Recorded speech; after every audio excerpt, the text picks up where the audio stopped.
मुझे अपने घर से लेकर के और ऑफिस तक हर सामान को मैनेज करने की आदत है कि हमारे घर की ड्राइंग रूम में अगर 20 आइटमें पड़ी हैं तो वो 20 ही मिलेंगी। अगर वो 21वीं आइटम जिस जगह की है वो उस जगह पे ही पहुंच जाएगी। या जिस रूम के अंदर 10 आइटमें पड़ी हुई हैं वहां पे 12वीं आइटम पड़ी हुई है तो 2 आइटमें उस जगह पर पहुंच जाएंगी जहां उसकी जगह है। ऐसे ऑफिस में, ऐसे शोरूम में। तो हमारे घर में कोई नई नवेली बहू आई नहीं थी। कुछ दिन हुए थे शादी हुए। कहने लगी कि आपकी आदत भी बिल्कुल हमारी सास की तरह है। उन्हें भी अपनी अपनी जगह पर सामान चाहिए, चाहे स्पेशली रख करके आना पड़े। टेबल पे चम्मच पड़ा है, उसे रसोई में रख करके आना पड़े, वो पहले रख करके आएंगी। अब इन दोनों में फर्क बताता हूं, एक अपने में और एक उनकी सास में, जिसके लिए मेन ये बात बताई गई है।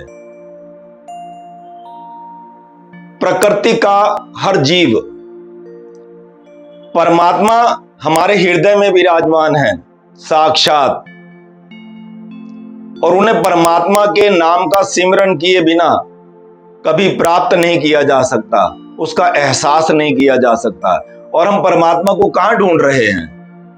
मंदिरों में, गुरुद्वारों में, आश्रमों में, गिरजाघरों में, फला तीर्थ पर, वृंदावन, काशी, मथुरा, लगे हुए ढूंढने में। कभी उस मंदिर की बड़ाई कर देते हैं, कभी किसी ग्रंथ की बड़ाई कर देते हैं। हम वहीं पर ढूंढने में लगे हुए हैं जहां हमारी चित्तवृत्ति हमें ले जाती है। परंतु अपने हृदय में परमात्मा आपको तभी मिलेंगे जब आप मैनेज कर लेंगे इस सबको कि हाँ, मंदिर जा रहे हो कोई बात नहीं, गुरुद्वारे जा रहे हो कोई बात नहीं, आश्रम जा रहे हो कोई बात नहीं, किसी तीर्थ स्थान पर जा रहे हो कोई बात नहीं।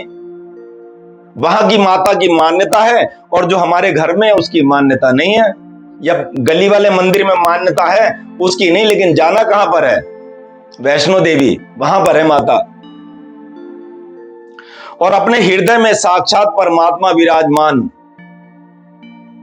यदि हम स्वयं को मैनेज कर लें कि परमात्मा मिलेंगे तो केवल और केवल हमारे हृदय में ही मिलेंगे, इसके अलावा कहीं नहीं मिलेंगे। जहां मर्जी आप भटकते रहो।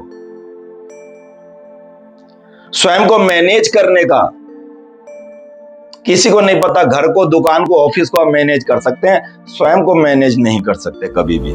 ये है भक्तों की वाणी, ये है भक्तों की वाणी।